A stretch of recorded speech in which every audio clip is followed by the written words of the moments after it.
So the Fairly Oddparents are back. Again. After speedrunning their way till rock bottom, they came back with something actually pretty good. The Fairly Oddparents A New Wish, or how I like to call it, Fupaninu. Gets easier the more you try to say it. A lot of people already covered this revival when it came out, with some saying it's better than the original show. I mean, The Fairly Oddparents was one of my favorite shows growing up.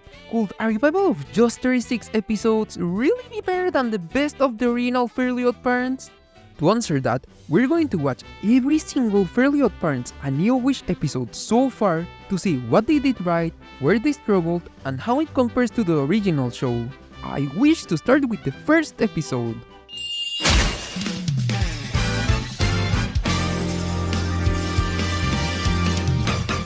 So, this is the pilot. It isn't just the first episode of the series, it's also our first impression into what this new revival is aiming for.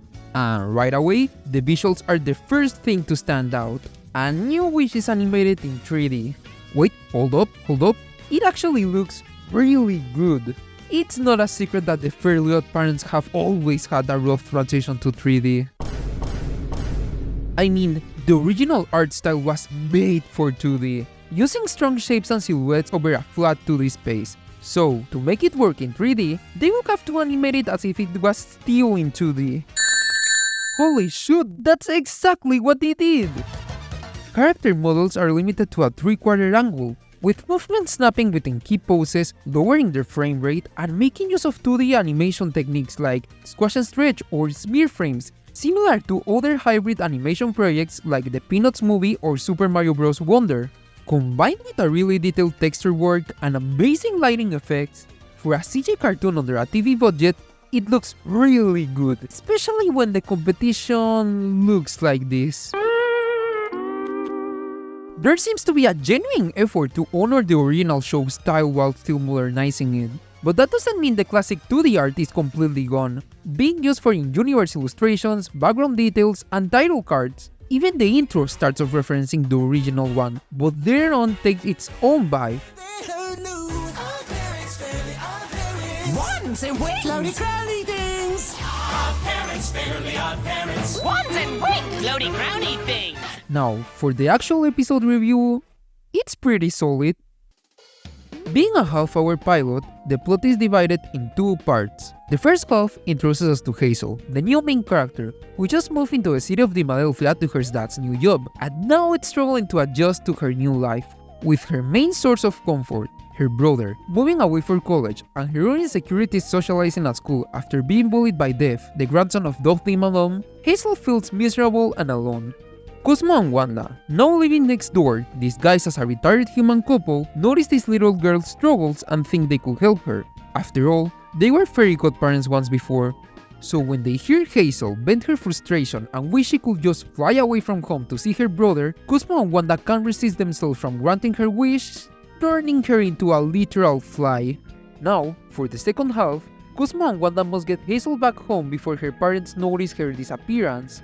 Sure, this isn't the most groundbreaking start of a show, but for the Fairly Oddparents, it's a pretty solid setup, especially when Hazel's need for fairies feels justified, compared to her. Or them.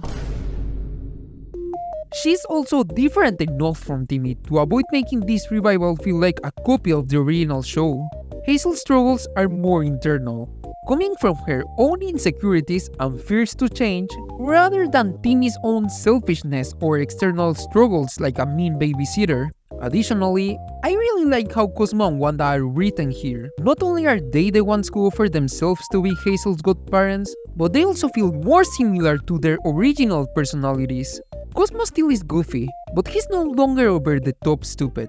He actually has clever ideas in this episode, while Wanda stays as the voice of reason, but can still be as silly as Cosmo sometimes. It feels refreshing to just see these two be a lovable duo again.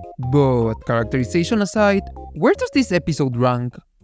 Well, even if the plot itself isn't anything groundbreaking, personally I feel the ending of the episode could have been planned better. As a reintroduction to the Fairly Oddparents, it's pretty promising. We have a new setting, main character, and a pretty refreshing visual style.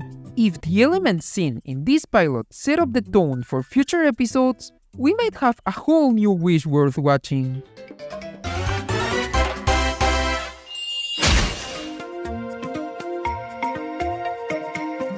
Now, I am the only one who can defeat him in a dance-off. Be an alpha, got to stand up tall and proud. It doesn't matter if you're right. Jurgen is back, with a slight redesign too, with him testing Hazel, Cosmo and Wanda at the Fairy DMV on Fairy World. If they fail the test, Hazel gets Cosmo and Wanda replaced by another fairy, Cookie, who supposedly never makes mistakes, granting wishes before their god kids even finish talking, which sounds like a serious flaw in the wish granting system. Back to the episode, I feel the concept sounded more exciting than the way the actual plot was executed. I don't think the crew had enough assets or resources to make Fairy World as exciting as its 2D counterpart, since the whole episode takes place in this empty parking lot outside of the Fairy DMV. I also feel this being the second episode limited the impact from the plot, as neither the writers nor the audience are familiar enough with Hazel's bond with Cosmo and Wanda for the stakes of losing them to feel that significant. Don't get me wrong, this doesn't ruin the episode's appeal, as rewatching later, it's still enjoyable. The first minutes of the episode had really strong visuals, and the Fairy DMV test was really fun to watch, but with the limitation of being the second episode, I feel this could have been more exciting if it was saved for later on.